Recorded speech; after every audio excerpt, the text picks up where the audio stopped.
Boa tarde, gente. Eu sou a Isabelle e o meu seminário do CAIC é sobre gestão administrativa e direção escolar à luz da educação libertadora vinculada às propostas de educação de Paulo Freire. Bom, então aqui a gente colocou um breve histórico sobre alguns marcos da vida de Paulo Freire para contextualizar a formação da educação libertadora. O Paulo Freire ele é formado em Direito, doutor em Filosofia e História da Educação, e ele sempre trabalhou com a alfabetização de jovens e adultos. Em 1963, ele foi nomeado como presidente da Comissão de Cultura Popular por João Goulart. Em 1964, com o golpe militar e a instalação da ditadura, ele foi preso por 2 meses e exilado por 15 anos. Como o Paulo Freire ele pregava muito sobre a democracia, isso ia contra aquilo que o governo vigente, né, durante a ditadura militar pregava. Então ele foi preso por isso e ele ficou exilado durante 15 anos fora do Brasil. Em 1980 ele volta para o Brasil e se filia ao Partido dos Trabalhadores, PT, e em 1989 ele é nomeado secretário da Educação pela Luísa Erundina, até então prefeita da cidade de São Paulo, onde ele fica até 1991. Então, partindo desse período antidemocrático que o Paulo Freire viveu, a gente vê como isso se reflete nos seus ideais e nos princípios da educação libertadora. Então, indo contra a educação tradicional, aquela educação que visa a transmissão de conteúdo, né, com o aluno como receptor desses conteúdos, o Paulo Freire falava sobre educação problematizadora e crítica, que é uma educação que questiona as relações no mundo, ensina a ler esse mundo para poder perceber as bases históricas da opressão e então atingir uma transformação social. Então, para isso, é necessário que essas relações elas sejam democráticas e que haja diálogo. Então, para ele, a educação ela não existe sem esse diálogo, e esse diálogo ele é importante para que todos os sujeitos do processo de ensino-aprendizagem eles estejam engajados ativamente. E, ele fala bastante sobre a não diretividade, né? Então, eliminar as relações de autoridade no processo de ensino. Então, os professores e as escolas que seguem a educação libertadora, eles trabalham com grupos de discussão, né? Justamente para promover esse diálogo e essa democracia. A relação do professor-aluno é uma relação horizontal. E é muito importante também falar sobre a educação popular, que foi que Freire sempre trabalhou, né? Então, uma educação que é parte dos problemas cotidianos dos alunos. Ele sempre falou sobre a importância disso. E que essa educação ela traga consciência do povo sobre a sua condição social, que somente dessa forma a gente vai atingir uma transformação. Então, os conteúdos trabalhados nesse modelo de educação libertadora são temas geradores, que é justamente tratar temas da cotidianidade dos alunos.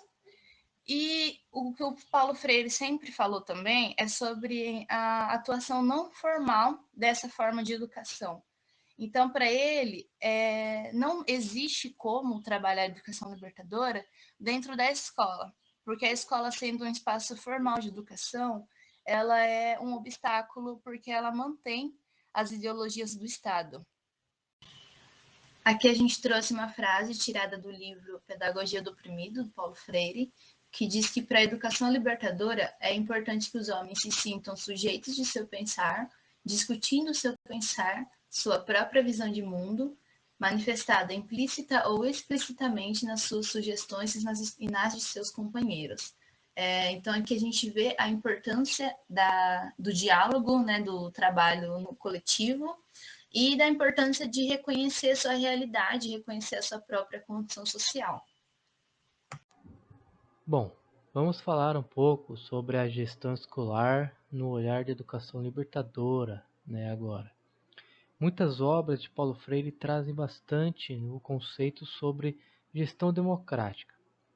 Isso até meio que parece óbvio, né? A gente vive num país democrático, pelo menos na teoria, mas se falando em administração escolar, aqui no Brasil, quem teve algum contato mais de perto ou que observa em outras teorias pedagógicas o que se fala sobre gestão escolar no Brasil, a gente vê que não é bem assim uma gestão democrática, né?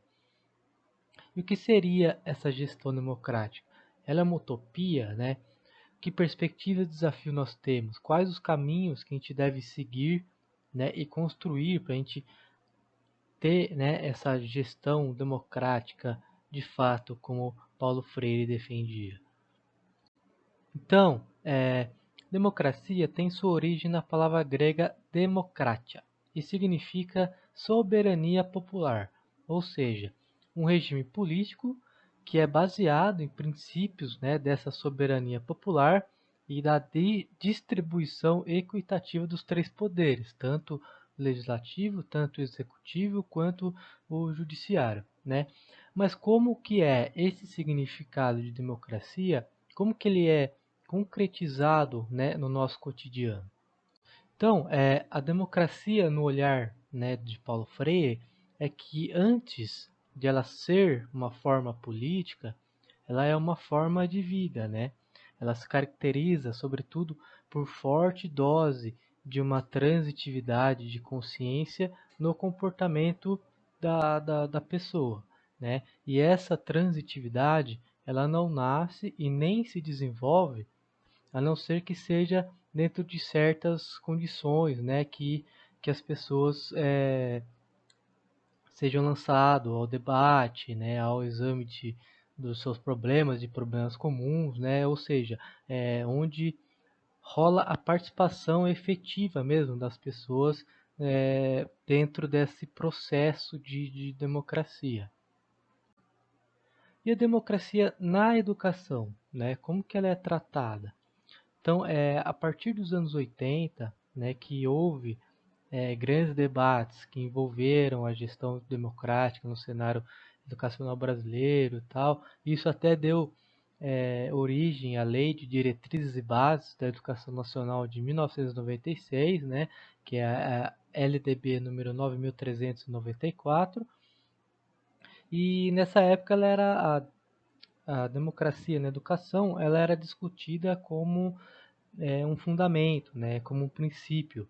Esse princípio envolve, né, a convivência humana entre sujeitos que se afirmam ser democráticos, né? Então até o Victor Henrique Paro aí, ele fala que não há democracia plena sem existir pessoas democráticas para exercer, né, essa democracia. Bom, então a escola ela pode e deve contribuir, né, para a transformação social. A gente sabe nos dias de hoje que a escola ela possui um saber historicamente acumulado, né? Ela tem o papel de desenvolver uma consciência crítica em todos os âmbitos do ambiente escolar, tanto com os alunos, tanto com os professores e também principalmente com os gestores, né? Tanto o coordenador, diretor, né? Todo mundo ali que está dentro da escola tem que, né, ser contemplado, né, a desenvolver essa crítica, essa consciência crítica, né? Além disso, a gente sabe, né, que a escola ela é simplesmente uma reprodutora da ideologia dominante, né? Ou seja, o governo que está ali no atual período ali, ele tem um peso muito grande na forma, né, como a escola vai gerir os conteúdos, vai, né, como que vai moldar os conteúdos para ser reproduzidos às crianças e adolescentes e assim vai, né? A gente também vê contradições, né, que estão presentes na realidade social e na escola pública, como, por exemplo, competência e conhecimento contra uma falta de autonomia e condições concretas de trabalho, né, onde na realidade social a gente sabe que exigem muito ter um profissional que tenha competências e conhecimentos sobre aquilo que ele trabalha, né? Entretanto, a falta, né, de autonomia e as condições de trabalho o impede de conseguir progredir, né, nesse âmbito.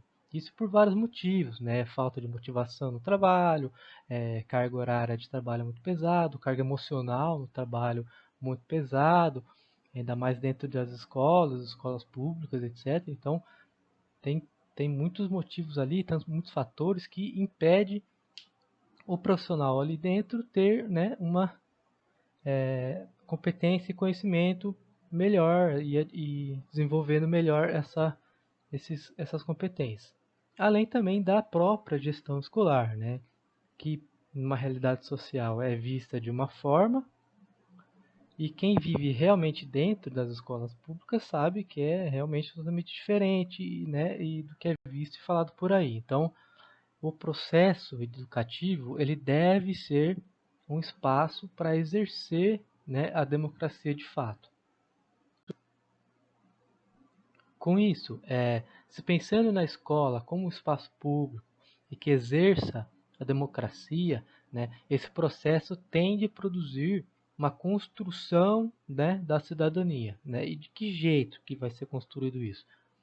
Com participação da comunidade, né, das famílias ali em volta da escola, dos próprios alunos, professores e principalmente dos gestores, né, coordenador, diretor, assistente de coordenador, sei lá o que mais, pluralismo de ideias, né, isso é importante, autonomia, né, e também transparência. Mas é claro que existem desafios, né, vários desafios. Não é assim uma receita, né, facinho assim de fazer, isso, vamos juntar tudo isso aqui, jogar lá e pronto. Não. Por quê? Porque um desses desafios é exatamente a existência de diferentes identidades e interesses, né, que convivem nas escolas, ou seja, cada pessoa tem a sua forma de pensar, a sua opinião, etc. Além de ser importante existirem debates e conflitos, né, de opiniões, de ideias, né, que muitas vezes são vistos de forma errada, onde quando ocorre algum tipo de debate, algum tipo de troca de opinião ali, as pessoas acham que não se deve debater, não se deve discutir, porque, né, pode levar a outro, sei lá o que dão desculpas de que é errado, né? Mas esses fatores são super necessários, né, para sustentar o próprio processo democrático, né? Precisamos debater, precisamos ter conflitos de ideias, de opiniões. Claro que temos que respeitar cada opinião, etc. E esses processos são necessários, né, para a gente ter uma democracia de fato.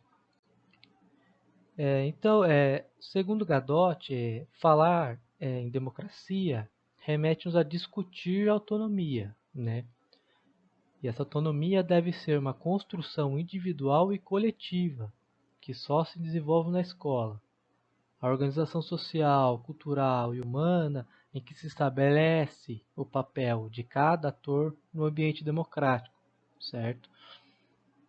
E aí, pensando todas as coisas que eu vim falando até agora, como que a gente pode viabilizar, né, essa gestão democrática, né, atingir o coletivo em prol, né, de objetivos comuns, né, e esse processo ele deve estar inteiramente ligado ao projeto político pedagógico da escola, né? Como? Um espaço de encontro para discussões, né, e trocas de opiniões, né, e esses espaços podem ser diversos, como conselhos de classe, conselhos de turma, conselhos de ano, etc. Reuniões semanais, mensais, quinzenais, não sei, assembleias entre, né, o discente, docente, grêmios estudantis, né, a própria elaboração do projeto político-pedagógico tem que estar em conjunto com a comunidade, tem que ter a participação dos alunos, tem que ter a participação dos professores, tem que ter a participação também de diretores e coordenadores. E isso é muito importante, né, para a gente poder viabilizar essa gestão democrática, como Paulo Freire desejava, né? Como ele cita em vários livros dele e tal. E a partir disso, né, a escola com essa viabilização da escola democrática, da gestão democrática, né? A escola ela deve possuir um novo entendimento, tanto no ensino-aprendizagem, na responsabilização do professor e da escola, da atuação em sala de aula, né, o que e como ensinar, né, como avaliar esse processo, né, que deve ter um acompanhamento desde o início até o final, o resultado, além da preservação do individual e também do coletivo, né? A gente não pode deixar o individual também de lado, que também é muito importante, cada um tem sua opinião, devemos respeitar. E também as relações professor-aluno, aluno-aluno e a inter-relação deles com o conhecimento histórico e social adquirido durante o processo. Então, isso tudo são oportunidades para exercer o diálogo, né? Para exercer o respeito às diferenças e o exercício, né? De vivenciar os valores éticos da sociedade. Então, é mais ou menos isso que Paulo Freire pensava sobre como, né, ter, viabilizar planejar uma gestão democrática nas escolas, né? Precisa ter o amparo de toda a comunidade, tem que ter o amparo com os alunos, com os professores, com os gestores, coordenador, diretor, tem que ter também um incentivo do próprio Estado, né? Tem que ter uma organização ali do próprio Estado e enfim. Então é mais ou menos isso que Paulo Freire traz para nós, né, sobre uma gestão escolar. Bom, apesar da educação libertadora do Paulo Freire ser amada por muitos e ser utilizada como referencial teórico por vários educadores, a gente vê que ela recebe muitas críticas. Uma delas é sobre essa pedagogia ser utópica para essa sociedade. Essa é uma discussão que, inclusive, a gente teve em uma outra disciplina e que eu também entrei nessa conversa, porque eu também considero uma pedagogia utópica. Durante o desenvolvimento do trabalho, a gente conseguiu ver, lendo os textos do Paulo Freire e os seguidores dele, que até o Paulo Freire considera essa pedagogia utópica. Mas ela é utópica para ser trabalhada dentro das escolas. Então, realmente, dentro da escola, não tem como trabalhar a educação libertadora. Então, como a gente comentou lá no começo do trabalho, o Paulo Freire ele fala que essa educação ela tem que ser feita de forma não formal, de uma forma extraescolar, porque a escola ela é um aparelho ideológico do Estado que mantém a ideologia do Estado. Então, sim, realmente é muito tópico trabalhar a educação libertadora dentro dessa sociedade como ela é. Então, por isso que ele fala que essa educação ela tem que ser trabalhada fora. Fora disso, em outros espaços que não seja a escola. Uma outra crítica, né, que a gente vê vem dos apoiadores da pedagogia tradicional. Então, assim como o Paulo Freire, ele critica essa pedagogia que ele fala que é uma pedagogia bancária, os apoiadores dessa pedagogia também criticam Paulo Freire. Então, esse foi um trecho que eu retirei de um colunista da Gazeta do Povo em 2021, setembro de 2021. Ele disse que para a filosofia de Paulo Freire parece ser mais fácil consertar o mundo do que armazenar tabuada. Então, os apoiadores da pedagogia tradicional, eles são a favor dessa transmissão de conhecimento, né, do professor transmitindo e o aluno recebendo conhecimento. E eles questionam, né, por que o Paulo Freire vai contra isso, porque para eles é mais fácil você transmitir esse conhecimento, você ensinar uma tabuada, do que você ensinar a consertar o mundo, né? Mas Paulo Freire, ele vai justamente contra essa ideia. E uma outra crítica é sobre o movimento, vem do movimento conservador, que foi muito atenuada em 2019 com o governo atual, e da escola sem partido. Então, para esse movimento conservador, que é a favor da escola sem partido, inclusive, o Paulo Freire ele é um doutrinador. Então, ele é taxado como comunista, marxista, né? Vários outros istas que a gente está acostumado a ouvir nesses discursos. E realmente vai contra o que o Paulo Freire acredita, porque nas obras do Paulo Freire, a gente vê o quanto ele é contra a neutralidade. Para ele, a escola, a educação, não pode ser neutra.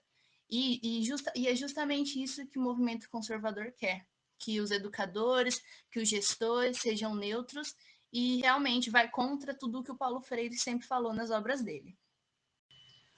Essa é uma outra frase dos livros do Paulo Freire que fala justamente sobre isso, sobre a não neutralidade que ele acreditava. Então ele fala que meu dever ético, enquanto um dos sujeitos de uma prática impossivelmente neutra, a educativa, é exprimir o meu respeito às diferenças de ideias e de posições, meu respeito até mesmo às posições antagônicas às minhas, que combato com seriedade e paixão.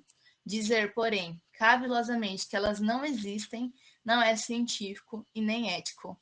Então, para ele, é melhor que você seja contra o que ele acredita e haja um debate saudável sobre isso, do que você ser neutro, do que ficar, né, em cima do muro. E é isso que a escola sem partido quer, né? Bem entre aspas, né? Porque a gente sabe qual lado que os conservadores estão e qual lado as pessoas que estão contra estão. Não existe a neutralidade, né? Então foi isso que o Paulo Freire sempre deixou muito explícito nas suas obras. Então essas foram as referências que a gente usou. A gente tentou utilizar bastante os próprios livros do Paulo Freire, né, para poder entender como que ele enxerga a gestão escolar e a educação libertadora em si, né, todos os seus princípios. E a gente agradece a atenção de vocês por assistir o nosso trabalho. Obrigada.